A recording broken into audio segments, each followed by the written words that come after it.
Salut, je m'appelle Nico. Si aujourd'hui tu regardes cette vidéo, c'est certainement que tu es tombé sur la page qui raconte mon histoire. Voilà, j'étais un jeune comme les autres, qui connaît des galères comme les autres. Je sais que quand j'étais plus petit, j'avais du mal à tisser des liens avec ma famille. J'ai trouvé ma famille auprès de mes amis dans le petit quartier où j'habitais. Et voilà, j'ai fait mon cours, mais suite à ça, avec mes problèmes familiaux, j'avais aussi un manque de confiance en moi qui s'était créé. Et parfois même c'était inconscient. Et je suis né en fait dans une famille où on m'a toujours parlé de Dieu. Comme beaucoup de personnes en France, je suis né avec cet arrière-plan religieux. Et comme beaucoup de jeunes en France aussi, je me suis éloigné de ce genre de choses. Et vers l'âge de mon adolescence, vers 15 ans peut-être, je me suis dit mais si Dieu existe, pourquoi pas essayer quoi. Et j'ai essayé, mais j'ai vu combien c'était nul en fait de devoir suivre des contraintes, suivre des règles, suivre des fais ci, fais ça, fais pas ça. Et en essayant de trouver une religion, je me suis complètement pris un mur et je me suis dit mais en fait Dieu c'est absolument pas pour moi. C'est certainement des choses en fait qui, voilà, c'est pas pour moi, ça m'intéresse pas. Mais à l'âge de 17 ans, le 31 octobre 2010, c'est là que toute ma vie a changé. Alors que je mangeais un doner kebab avec mon frère et un ami. Cet ami nous a proposé de l'accompagner, ses neveux, qui allaient chercher des bonbons. Alors on lui a dit ok, pas de problème, on traînait souvent ensemble. On est allé à 500 mètres de chez nous, une rue en face. Les petits ils ont fait 4, 5, 6 maisons.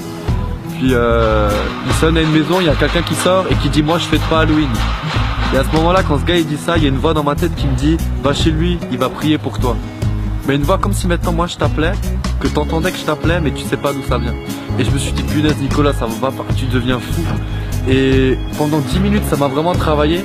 Et j'ai regardé ma vie comme ça et je me suis dit punaise Nicolas, ta vie en fait elle est tellement plate, elle est tellement pourrie que si aujourd'hui Dieu pourrait peut-être changer ça, alors saisis-le quoi. Et j'ai décidé de retourner chez ce gars que je connaissais pas, que j'avais vu 30 secondes dans le noir sous un lampadaire.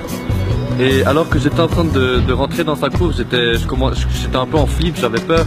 Et je me suis dit mais bon, il faut y aller quoi. Je suis allé devant la sonnette, j'ai sonné, personne répond, j'ai sonné une deuxième fois, il y avait toujours personne qui répondait. Je me suis dit bon, je sonne une toute dernière fois, si personne répond, je vais partir. J'ai sonné une troisième fois, il y avait toujours personne qui répondait. Je me suis dit je sonne une toute dernière fois et cette fois je vais vraiment partir quoi. Et au bout de 4 fois, tu sais quoi, il y a toujours personne qui est arrivé quoi. Et c'était comme là si tout mon espoir était parti d'un coup. Et alors que j'étais déçu, j'ai commencé à sortir de la cour et je me retournais. Et en me retournant en fait, j'ai vu que ce gars de dos au téléphone par une fenêtre. Je me suis arrêté, je l'ai regardé 5 secondes. Il m'a vu, il s'est tourné vers moi et il m'a fait signe de venir à la porte. Donc ce gars m'a ouvert la porte et je lui ai demandé s'il pouvait prier pour moi. Il m'a dit entre. Et depuis ce soir-là, en fait, ma vie a complètement changé. Dieu s'est vraiment révélé à moi à travers cette expérience. Il a ouvert mon cœur. J'ai su apprendre à tisser des liens avec ma famille, avec mon père surtout. J'ai eu confiance en moi et aujourd'hui j'ai pleinement confiance en moi. Mais ce que j'aimerais te dire, c'est que ce Dieu, ce Jésus qui a changé ma vie, peut aussi transformer ta propre vie.